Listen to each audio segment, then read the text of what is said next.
Hey guys, it's Tim coming at you with a review of the pilot episode of Marvel and Hulu's new series, Runaways. The series takes place 2 years after a friend of the main cast passed away by as of yet unrevealed circumstances. This has caused the remaining 6 to drift apart in their own ways.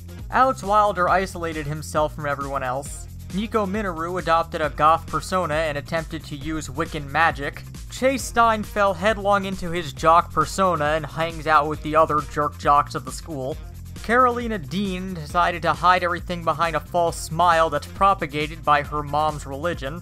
Gert Yorks has become a full-on social justice warrior, and Molly Hernandez, being the youngest, seems the least affected by these events. But her main issue starting off is that she has issues with her body that's causing her severe cramps and she doesn't know what it is. After some pushing from his parents and his desire to become close again with Nico, Alex attempts to reunite the group. But at this point they've all drifted so far apart that they all immediately decline. Meanwhile, the parents of the 6, though seeming relatively normal, may have some shady things happening behind closed doors with their group, the Pride Foundation. Or just the Pride. So if you couldn't tell based on the description, while a lot of stuff has remained the same as the initial Brian K. Vaughan run, helped by the fact that Brian K. Vaughan helped work on the show, there are a lot of differences, the first of which being the nature by which the group reunites. Originally, they were all only friends who saw each other once a year during their parents' pride meetings, and all seemingly went to different schools. Here they streamlined it so that all 6 of them go to the same school so they see each other fairly regularly, which is also aided by the fact that Molly has been aged up for this adaptation.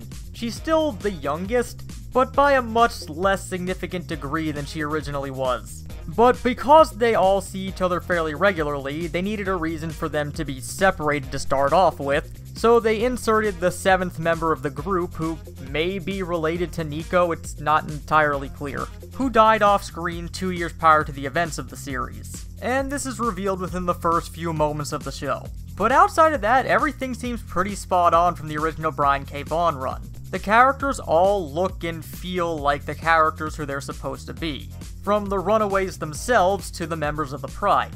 I especially liked Ryan Sands as Jeffrey Wilder, despite not having a huge presence in this first episode. Probably the weakest in this regard is Molly, but not necessarily because of the writing not being like the character originally was. It's kind of the opposite. Because they aged her up being so much closer in age to the rest of the group, the fact that she acts more childish and innocent compared to them and they treat her like she's so much younger than them seems weird. It seems like an attempt by the writer to have their cake and eat it too, but it just didn't pan out fully well, but we'll see if it works better as the series goes on. This episode is mostly setup of the main 6 characters, showing where they are right now, their relationships to one another, and generally their personalities and how they operate, and in that it does a pretty good job.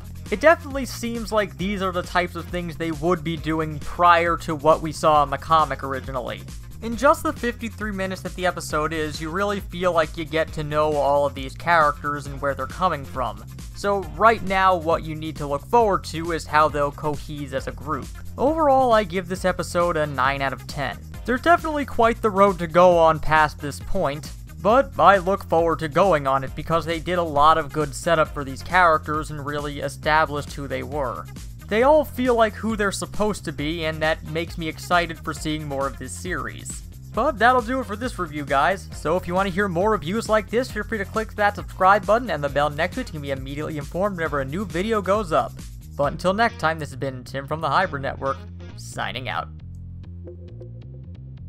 Check out our Facebook and Twitter for our latest updates, our website for our latest articles and editorials, and donate to our Patreon if you'd like to see our content get better.